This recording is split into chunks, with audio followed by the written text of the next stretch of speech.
నమస్తే, welcome to prime nine. ఐపీఎల్లో ఇవాళ మరో బిగ్ మ్యాచ్ జరగనుంది. కోల్కతా వేదికగా పంజాబ్తో కేకేఆర్ తలపడనుంది. రాత్రి 7:30 గంటలకు మ్యాచ్ ప్రారంభం కానుంది. వరుస విజయాలతో పంజాబ్ మంచి ఊపు మీద ఉంది. ఇప్పటి వరకు గుజరాత్, చెన్నైపై పంజాబ్ విజయం సాధించి ఈ మ్యాచ్లో గెలిచి ట్రోఫీలో ముందంజ వేయాలని చూస్తోంది. ఇక బౌలింగ్, బ్యాటింగ్ విభాగాల్లో పంజాబ్ స్ట్రాంగ్గా ఉంది. ఇటు కోల్కతా పరిస్థితి సీన్ రివర్స్గా ఉంది. వరుసగా 2 మ్యాచ్ల్లో ఆ జట్టు ఓటమి పాలింది. ఇక ముంబై, హైదరాబాద్ జట్లపై దారుణంగా ఓడిపోయింది. ఇక నెట్ రన్ రేట్ కూడా దెబ్బతింది. ఈ మ్యాచ్లో గెలిచి ఈ సీజన్ బోని కొట్టాలని చూస్తోంది. కెమెరాన్ గ్రీన్పై కూడా ఆ జట్టు ఎన్నో ఆశలు పెట్టుకుంది. భారీ మొత్తంలో కూడా అతన్ని కేకేఆర్ దక్కించుకుంది. అతని నుండి మంచి ఇన్నింగ్స్ రావాలంటూ కూడా ఆ జట్టు యాజమాన్యం కోరుకుంటోంది. కేకేఆర్లో ఇతర ప్లేయర్లు కూడా టచ్లోకి వస్తే కనుక తిరుగుండదని క్రికెట్ పండితులు చెబుతున్నారు. మొత్తంగా ఈ మ్యాచ్ నువ్వా నేనా అన్నట్టుగా సాగనుంది. ఇదే అంశానికి సంబంధించి మరిన్ని విషయాలు మనతో పంచుకోవడానికి క్రికెట్ అనలిస్ట్ కిరణ్ గారు మనతో ఉన్నారు. కిరణ్ గారు నమస్కారం. నమస్తే సార్. రైట్, ఐపీఎల్ మ్యాచ్లో ఈరోజు కీలకమైనటువంటి మ్యాచ్ అనుకోవచ్చు. ఏ విధంగా చూడొచ్చు ఈ మ్యాచ్ని? కేకేఆర్ ఆల్రెడీ 2 మ్యాచ్లు ఘోర పరాజయం పొంది 3వ మ్యాచ్ ఎలాగన్నా గెలవాలి, అది హోమ్ పిచ్ మీద గెలవాలనే తపంతో ఉంది. నెక్స్ట్ మన శ్రేయస్ అయ్యర్ సారథ్యంలో పంజాబ్ కింగ్స్ ఖచ్చితంగా హ్యాట్రిక్ విజయం సాధించి ముందుకెళ్ళడానికి, ఐపీఎల్ లో టాప్ లో చేరుకోవడానికి వాళ్ళు తగతగలాడుతున్నారు. కాబట్టి ఇక్కడ అడ్వాంటేజ్ ఏమంటే పంజాబ్ కింగ్స్ కెప్టెన్ ఎవరైతే ఉన్నారో శ్రేయస్ అయ్యర్, ఇతను 2024లో మన కోల్కతాకి కప్పు కూడా అందించాడు. కెప్టెన్సీలో కోల్కతాకి కప్ అందించినటువంటి అతను మళ్ళీ ఇప్పుడు పంజాబ్ కింగ్స్ కి వచ్చిన్నాడు. తనకి పిచ్ గురించి కావచ్చు, గ్రౌండ్ గురించి కాదు, ఆ అవతల పక్క ప్లేయర్స్ గురించి కూడా, అందరి గురించి కూడా బాగా పట్టున్నటువంటి ఒక ప్లేయర్, సీనియర్ మోస్ట్ ప్లేయర్. అందులో ఈ పక్క కెప్టెన్, ఆ పక్క కెప్టెన్సీ చేశాడు, ఇప్పుడు ఈ పక్క కెప్టెన్ చేస్తున్నాడు. కాబట్టి మంచి రసవత్తరంగా ఉంటుంది మ్యాచ్. ఈ కోల్కతా మ్యాచ్ అనేది క్రీడాకారులకి ఈ రోజు మంచి పండగ వాతావరణం ఇస్తుంది. ఎందుకంటే మనం గతంలో చూసుకుంటే ఇదే Kolkata night riders least score వచ్చి 65 100 లోపల 4 సార్లు ఆల్అౌట్ అయ్యారు. ఇదే పంజాబ్ కింగ్స్ చేతుల్లో పంజాబ్ కింగ్స్ 111 కొడితే ఆ 111 కూడా కొట్టలేక 95కి ఆల్అౌట్ అయ్యారు. అంటే లీస్ట్ స్కోర్ కూడా పంజాబ్ నిలబెట్టుకోగలిగింది. అదే విధంగా హైయెస్ట్ 261 కొడితే మన కేకేఆర్ వాళ్ళు, పంజాబ్ వాళ్ళు 262 కొట్టి విజయం సాధించారు. ఖచ్చితంగా ఇది మంచి రసవత్తరంగానే ఉంటది. 2 మ్యాచ్లు నువ్వా నేనా పోటీగా, 3వ మ్యాచ్ కూడా ఓడిపోతే మానసికంగా చాలా దెబ్బతింటుంది. కాబట్టి కేకేఆర్ ఎలాగన్నా గెలవాలి అనే తపనతో వారి యొక్క తీవ్ర ప్రయత్నం ఉంటుంది. హ్యాట్రిక్ విజయాల కోసం మన కిరణ్ గారు, ఇప్పటికే 2 మ్యాచ్లు కేకేఆర్ ఓడిపోయింది. సో సొంత గడ్డ మీద, అది కూడా కోల్కతాలో ఈడెన్ గార్డెన్స్ లో ఆడుతుంది కదా, ఇదేమైనా ప్లేస్ కావచ్చా? సో ఇప్పటికే పంజాబ్ కూడా దీనికి సంబంధించి కెప్టెన్ ముందు నడిపిస్తున్నారు. సో ఏ విధంగా ఉండబోతుంది ఈ రోజు మ్యాచ్? కేకేఆర్ ఖచ్చితంగా అది ప్లస్ అనొచ్చు. ఎందుకంటే కోల్కతాలో క్రికెట్ ఫీవర్ ఫుట్బాల్ కి ఎంత ఉంటుందో అంత ఈక్వల్ గా కోల్కతాలో దానికన్నా ఎక్కువ క్రికెట్ కూడా ఫీవర్ ఉంటుంది. అంత ఇష్టపడతారు దేశంలో అందరూ కూడా. Kolkata grounds, Eden garden grounds అంటే అదొక క్రేజ్ ఫస్ట్ నుంచి కూడా. అతి పెద్ద గ్రౌండ్ అని, దాని తర్వాత వేరే గ్రౌండ్లు వచ్చినా ఈ గ్రౌండ్ లో మ్యాచ్ అంటే అదొక ఫుల్ క్రేజ్ ఉంటుంది. ఎందుకంటే రికార్డులు ఏదో రకమైనటువంటి రికార్డు ఈ గ్రౌండ్ లో నమోదు అవుతూనే ఉంటది. కాబట్టి ఖచ్చితంగా హోమ్ గ్రౌండ్ లో సత్తా చాటాలి అనే ఒక ఉద్దేశంతో రహానే లాస్ట్ మ్యాచ్ లో కూడా టచ్ లోకి వచ్చాడు. అర్జున్గా రహానే వచ్చాడు, దాదాపు 60 పరుగులు కూడా చేశాడు. మంచి ఛాన్స్ ఉంది ఖచ్చితంగా. 2 మ్యాచ్లు మనం ఆసక్తికరంగా ఇదే అని చెప్పలేము, కానీ కాకపోతే టాస్ గెలిస్తే మాత్రం ఖచ్చితంగా ఆ ఫీల్డింగ్ తీసుకునే అవకాశం ఉంటుంది ఎవరైనా సరే. ఎందుకంటే చేసింగ్ లోనే ఎక్కువ విజయాలు ఉన్నాయి వీటిల్లో. ఇప్పుడు పంజాబ్ వర్సెస్ కేకేఆర్ మ్యాచెస్ చూసామంటే వీళ్ళు మొత్తం ఆడిన 35 మ్యాచ్ల్లో కేకేఆర్ 21 మ్యాచ్ దాకా గెలిచింది, 1 మ్యాచ్ టై అయింది, 13 మ్యాచ్లు పంజాబ్ కింగ్స్ గెలిచింది. కానీ చేసింగ్ లోనే కేకేఆర్ 15 విజయాలు సాధించింది. ఆ 21 కోట్లో 15 విజయాలు చేసింగ్ లో సాధించింది. ఫస్ట్ బ్యాటింగ్ లో 6. ఈ పంజాబ్ అయితే 6 మ్యాచ్లు సమానంగా ఉంది చేసింగ్ ఈ 2. కాబట్టి ఖచ్చితంగా టీము చేసింగ్ పోవడానికి ఇష్టపడతారు. పిచ్ పరిస్థితి ఫ్రెండ్లీగానే ఉంటది కాబట్టి. పిచ్ పరిస్థితి ఫ్రెండ్లీగా ఉన్నప్పటికీ కూడా కేకేఆర్ ఒకవేళ ఈ రోజు ఓడిపోతే కనుక తర్వాత ఆ పరిణామాలు ఏ విధంగా ఉండొచ్చు? పరిణామాలు చాలా టైట్ గా ఉంటది వాళ్ళకి, ఇంకా చాలా సీరియస్ అయిపోతుంది. అంటే లోపల వాళ్ళ డ్రెస్సింగ్ రూమ్ ఏదైతే ఉంటుందో, డ్రెస్సింగ్ రూమ్ ఎన్ని ఏసీలు పెట్టినా కానీ సరిపోదు, అంత వేడెక్కిపోతారు. ఎందుకంటే కంటిన్యూగా ఈ ముంబై, చెన్నై తర్వాత అత్యధికంగా కప్పులు కొట్టినటువంటి ఇది కేకేఆర్. మూడు కప్పులు గెలిచింది. ముంబై, మన చెన్నై 5 గెలిస్తే ఇది 3 గెలిచింది. కాబట్టి టాప్ లో ఉంది. అందులో ఇంకా డ్రెస్సింగ్ రూమ్ లో అయితే వాతావరణం వేడెక్కిపోతుంది. ఇప్పటికే ఆల్రెడీ 1 మ్యాచ్ హోమ్ గ్రౌండ్ లో ఓడిపోయింది, 2 ఒకటి హోమ్ గ్రౌండ్ లో జరిగింది. అందులో ఓడిపోయింది. రైట్. ఆ, వరుణ్ చక్రవర్తి 200 కానివ్వండి, ఇటు రఘువంశీ కానివ్వండి, వాళ్ళ పర్ఫార్మెన్స్ ఈ రోజు ఏ విధంగా ఉండబోతుంది అనుకోవచ్చు? రఘువంశీ బ్రహ్మాండంగా ఆడుతున్నాడు. మంచి మంచి బ్యాటింగ్ లైనప్ ఉంది, అంటే బాగా హోమ్ టౌన్ బ్యాటింగ్ కదా, చేస్తున్నాడు. పర్ఫార్మెన్స్ ఏమన్నా మార్పు వచ్చే అవకాశం ఏమైనా కనిపించచ్చు అంటారా? పర్ఫార్మెన్స్ లాస్ట్ మ్యాచ్ లో ఫస్ట్ మ్యాచ్ 67 కొట్టాడు, లాస్ట్ మ్యాచ్ 8 రన్స్ కొట్టాడు. ఐర్లాండ్ కొద్ది 38, 28 దీంట్లో ఉన్నాడు. గ్రీన్ అయితే నిరాశపరిచాడు గ్రీన్. దాని తర్వాత మన రఘువంశీనే 250 చేశాడు. రఘువంశీ మీద ఆ మంచి కాన్ఫిడెన్స్ ఉంటుంది, మంచి అప్రోచ్ కూడా బాగుంది. రఘువంశీ అప్రోచ్ కూడా బాగుంది. ఇంకా మన రింకు సింగ్ ఏం చేస్తాడో చూడాలి. రింకు సింగ్ 2 మ్యాచ్లు కూడా 33, 35. రింకు సింగ్ పెద్ద హిట్టర్, అంటే ఒక బాల్ కి 2.5 పరుగులు చేసే బ్యాట్స్మెన్ అనుకున్నారు. కానీ లాస్ట్ 2 మ్యాచెస్ 22 బాల్స్ కు 33, 21 బాల్స్ కి 30 అలా కొట్టాడు. అంటే అంత హిట్టింగ్ చూపించలేదు. కానీ ఈ మ్యాచ్ లో ఏం చేస్తారో చూడాలి. రహానే ఉన్నారు, అజింక్య రహానే గారు, తను ఏ మాత్రం రాణిస్తాడో కూడా చూడాలి. కెప్టెన్ ఈ ఖచ్చితంగా మంచి ఫామ్ లోకి వస్తాడు. రైట్. విజయం కోసం వరుసగా పరాజయం ప్రయత్నం పొందినటువంటి సాధిస్తాడు. కేకేఆర్ కి సంబంధించి కూడా టీంలో ఏదైనా మార్పులు వచ్చే అవకాశం ఉందా? నాకు తెలిసి మాక్సిమం ఒక్క మార్పు ఏదైనా చేస్తారని అనుకుంటున్నా. ఖచ్చితంగా అయితే చేస్తారు. థర్డ్ మ్యాచ్ ఏదో ఖచ్చితంగా గెలవాలని, ఎవరైతే బౌలింగ్ కావచ్చు లేకపోతే బ్యాటింగ్ లో ఉన్నా రెండిట్లో ఏదో ఒక మార్పు అయితే ఖచ్చితంగా వస్తుంది. వీళ్ళు కేకేఆర్ నుంచి ఎంత చెప్పుకోదగ్గ బౌలింగ్ కూడా ఇంతవరకు మనం చూడలేదు.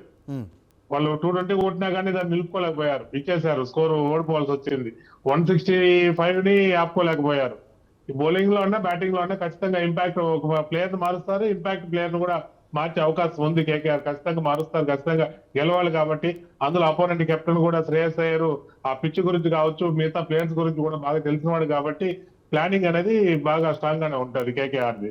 రైట్. పంజాబ్ కింగ్స్ గురించి మాట్లాడుకున్నట్టయితే దాదాపుగా ఊపులో వెళ్ళిపోతున్నారు వాళ్ళు. సో ఇదే ఊపు కంటిన్యూ చేస్తే కనుక, ఇదే మ్యాచెస్కి సంబంధించి ఎట్లాంటి ఊపే కనుక కంటిన్యూ చేస్తే ఏ విధంగా ఉండబోవచ్చు ఈరోజు మ్యాచ్? ఖచ్చితంగా సార్, క్రికెట్ అనేది మైండ్ గేమ్, కంప్లీట్ గా మైండ్ గేమ్. ఏ ఒక్క క్షణం నువ్వు ఏమారినా కానీ నీ వికెట్ వెళ్ళిపోతుంది, నీ మ్యాచ్ కూడా ఎగిరిపోయే ఛాన్స్ ఉంది. క్యాచ్ పట్టేటప్పుడు కానీ, బాల్ వేసేటప్పుడు కానీ, బ్యాటింగ్ ఆడుతున్నప్పుడు కానీ ఒక్క క్షణం ఏమరపాటు ఆ మ్యాచ్ ని టర్న్ చేసేస్తుంది. కాబట్టి ఖచ్చితంగా వీళ్ళు మంచి జోష్ మీద ఉన్నారు. ప్రతి ప్లేయర్ మెంటల్ గా కొద్దిగా స్ట్రాంగ్ గానే ఉన్నారు. మెంటల్ గా ఎప్పుడైతే వాళ్ళు స్ట్రాంగ్ గా ఉంటారో ఆటోమేటిక్ గా బాడీ అనేది ఫుల్ జోష్ మీద ఉంటుంది, యాక్టివ్ గా ఉంటది. యాక్టివ్ గా ఉన్నప్పుడు ఏ క్షణం కూడా ఏమరపాటు అనేది ఉండదు. ఎప్పుడైతే యాక్టివ్నెస్ కోల్పోతారో ఏమరపాటు అనేది ఆటోమేటిక్ గా వస్తుంది, భారీ మూల్యం చెల్లించుకోవాల్సి వస్తుంది. కాకపోతే శ్రేయస్ అయ్యర్ చాలా సైలెంట్ గా ఉంటాడు, తక్కువ మాట్లాడతాడు, ఎక్కువ పని చేపిస్తూ ఉంటాడు. మన ధోని లాగా మాటలు తక్కువ పని ఎక్కువ. శ్రేయస్ అయ్యర్ కూడా కూల్ గా ఉంటాడు, అబ్జర్వ్ చేస్తూ ఉంటాడు, ఎక్కడెక్కడ ఏం మార్చాలి, ఏం చేయాలని దానికి తగ్గట్టే కూడా బ్యాటింగ్ చేస్తాడు. వచ్చి బ్యాటింగ్ కూడా Shreyas Iyer first 4-5 ball 10 ball స్లోగా ఆడినా దాని తర్వాత విపరీతంగా టాప్ గేర్ లోకి వెళ్ళిపోతాడు. చక్కటి బ్యాటింగ్ లైనప్ ఉంది. ఇప్పుడు కేకేఆర్ కి సంబంధించి కూడా మీ ఉద్దేశంలో చెప్పండి, అంటే ఎక్కడ తప్పు జరుగుతుంది అనుకోవచ్చు? అంటే బ్యాటింగ్ లో, బౌలింగ్ లో, ఫీల్డింగ్ లో? బ్యాటింగ్ లో తప్పనడానికి లేదు. ఎందుకంటే ఫస్ట్ మ్యాచ్ 160 చిల్లర అంటే 220 కొట్టినా కానీ వాళ్ళు కంటెంట్ చేసుకోలేకపోయారు మ్యాచ్ ని. బ్యాటింగ్ అయితే ఉంది కానీ బౌలింగ్ దగ్గర బాగా తడబడుతున్నారు. 220 కొట్టినా కానీ బౌలింగ్ లో ఆపుకోలేకపోయారంటే 220ని మనము స్టాప్ చేసుకోలేకపోయినాం అంటే బౌలర్స్ దగ్గరికి వచ్చేసరికి ఖచ్చితంగా బౌలర్స్ వాళ్ళు ఏం చేస్తున్నారంటే బాల్ వేసేయాలన్న ఉద్దేశంతో బాల్ ఇసురుతున్నారు తప్పితే పర్టికులర్ గా స్పాట్ ఏంటి, లైన్ ఆన్ లెంత్ ఏంటి అని చూసి వేయడం ఒక్కొక్కసారి. దానివల్ల భారీ మూలమే గెలుచుకోవాలి. ఒక బౌలర్ వస్తున్నప్పుడు తన డెసిషన్ బాల్ ఎక్కడ వేయాలి, పిచ్ పైన ఏ లెంత్ లో వేయాలి, మనం ఎక్కడ ఫీల్డింగ్ పెట్టుకున్నాము అనేది బాగా ఎవ్రీ బాల్ ఆ మైండ్ లో బౌలర్ కు ఉండాలి. ఎప్పుడైతే బౌలర్ టెన్షన్ లోకి వెళ్ళి ఈ బాల్ 6 కొట్టేసాడు, నెక్స్ట్ బాల్ ఎట్టన్నా వేయాలా, నెక్స్ట్ బాల్ ఆపాలా అనుకున్నప్పుడే ఖచ్చితంగా బ్యాట్స్మెన్ కి మంచి ఛాన్స్ దొరుకుతుంది. కానీ బౌలర్ అనే అతను ఏం చేయాలంటే వికెట్ కోసం పోకూడదు. ఒకసారి ఏం చేస్తున్నారంటే కేకేఆర్ బౌలర్ వికెట్ తీయాలని బాల్ వేస్తున్నారు. కానీ వికెట్ ఎప్పుడు వస్తుందిరా అంటే బౌలర్ నువ్వు ఎట్లాంటి బాల్ వేసినా కానీ బ్యాట్స్మెన్ ఆడగలుగుతాడు. బ్యాట్స్మెన్ తప్పు చేయగలిగితేనే బ్యాట్స్మెన్ పేషెన్స్ దెబ్బతీయాలి. బ్యాట్స్మెన్ పేషెన్స్ దెబ్బతీసినప్పుడే నీకు వికెట్ వస్తుంది. అంటే బ్యాట్స్మెన్ ఏ రేంజ్ లో ఆడుతున్నాడు, ఏ స్క్వాడ్ లో ఆడుతున్నాడు, అతను ఏ విధంగా బాల్ వేస్తే అతని స్కోర్ రాకుండా ఉంటుందని బ్యాట్స్మెన్ కి 4-5 బాల్ డాట్లు ఇవ్వగలిగితే అప్పుడు బ్యాట్స్మెన్ రిస్క్ తీసుకుంటాడు. బ్యాట్స్మెన్ ఎప్పుడైతే రిస్క్ తీసుకుంటాడో అప్పుడు బౌలర్ కి వికెట్ వస్తుంది. వీళ్ళు ప్లానింగ్ లో లేరు. కేకేఆర్ ఎలాగైనా వికెట్ తీసుకోవాలనే ప్లాన్ తోనే పోతున్నారు. ఈ బ్యాట్స్మెన్ అవుట్ చేసేస్తే కిరణ్ గారు, పంజాబ్ కింగ్స్ సంబంధించి కూడా ఏదైనా మార్పులు వచ్చే అవకాశం కనిపిస్తుందా మనకి? నాకు తెలిసి మాక్సిమం పంజాబ్ కింగ్స్ లో మార్పులు చేయకపోవచ్చు. 99% మార్పులు చేయరు. ఎందుకంటే ఫస్ట్ మ్యాచ్ కావచ్చు, సెకండ్ మ్యాచ్ కావచ్చు, వాళ్ళు ఆడిన విధానం చాలా చక్కగా ఉంది. ఖచ్చితంగా అయితే మార్పులు చేయరని అనుకుంటున్నా. అదే టీంతో దిగుతారని నేను భావిస్తున్నాను. రైట్. ఇటు శ్రేయస్ అయ్యార్ కానివ్వండి, లేకపోతే హర్షదీప్ సింగ్ కానివ్వండి, వీళ్ళిద్దరి పర్ఫార్మెన్స్ ఏ విధంగా ఉండబోతుంది, అలాగే వీళ్ళు మెయిన్గా ఆ టీంకి ఒక వెన్నుముకలాగా ఉన్నటువంటి పరిస్థితి, సో వీళ్ళ పర్ఫార్మెన్స్ ఏ విధంగా ఉండొచ్చు అనుకోవచ్చు? శ్రేయస్ అయ్యర్ ఖచ్చితంగా మంచి ఫామ్ లోకే వస్తాడు. ఎందుకంటే ఫస్ట్ మ్యాచ్ 18 కొట్టినా, సెకండ్ మ్యాచ్ 50 కొట్టి మ్యాచ్ లాక్కొచ్చాడు. చాలా సింపుల్ గా ఎంత 29 బాల్లోనే కొట్టాడు, అది కూడా. ఇంకా మన హర్షదీప్ సింగ్ వస్తే కొంచెం బాధ పెడుతున్నాడు. ఎందుకంటే ప్రతి మ్యాచ్ 2 మ్యాచ్ల్లో 40+ పరుగులే ఇచ్చాడు.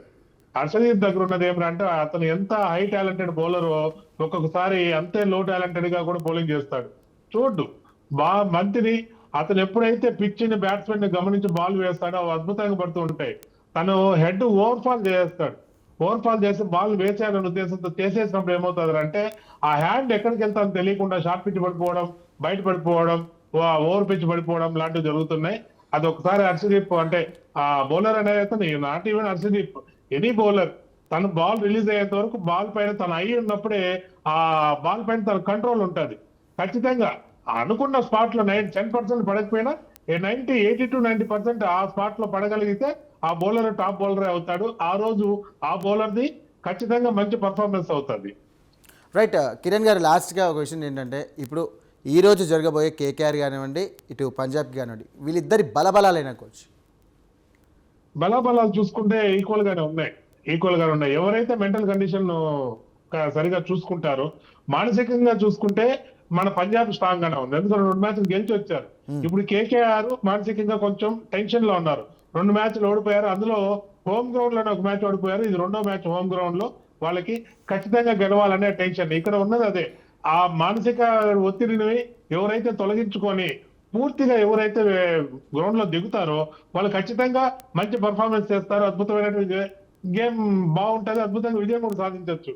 ఈ ఫస్ట్ బ్యాటింగ్ చేసే వాళ్ళు ఒక 180-190+ కానీ తీసుకెళ్ళగలిగారు అంటే ఖచ్చితంగా ఫస్ట్ బ్యాటింగ్ వాళ్ళ దగ్గర వచ్చేస్తుంది. 170 లోపల అరౌండ్ ఏదైనా వచ్చిందంటే ఇంకా సెకండ్ బ్యాటింగ్ వాళ్ళది సునాయాసంగా విజయం వరించేస్తుంది.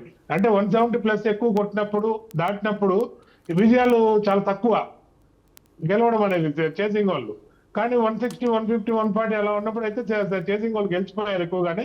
180-190+ దాటినప్పుడు ఈ గ్రౌండ్ లో గెలవడం అనేది కొంచెం కష్టమే. కాబట్టి ఖచ్చితంగా ఫస్ట్ బ్యాటింగ్ ఎవరైతే తీసుకుంటారో 180+ స్కోర్ పెట్టగలిగితేనే మ్యాచ్ టైట్ గా ఉంటుంది, గెలిచే అవకాశం ఉంటుంది. 200+ పెట్టగలిగితే మ్యాచ్ దగ్గరకు వస్తుంది, కానీ ఖచ్చితంగా గెలిచిపోతారు ఫస్ట్ బ్యాటింగ్ వాళ్ళు 200+ కానీ కొట్టగలిగితే. అదే సెకండ్ బ్యాటింగ్ అనుకోండి 160, 180 ఇన్ బిట్వీన్ ఉంటేనే మ్యాచ్ టైట్ గా వస్తుంది, గెలిచే అవకాశం ఉంటుంది.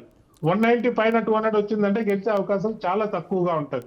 ఇంకా వాళ్ళ యొక్క స్థితిని బట్టి ఉంటది. ఆ టైంలో ఆ బ్యాట్స్మెన్ చూపించే ఆ ప్రజెన్స్ ఆఫ్ మైండ్ బట్టి బ్యాట్స్మెన్ కావచ్చు, బౌలర్ కావచ్చు, దాని మీద ఆధారపడి ఉంటుంది. రైట్. థ్యాంక్ యూ కిరణ్ గారు, థ్యాంక్ యూ సో మచ్ అండి.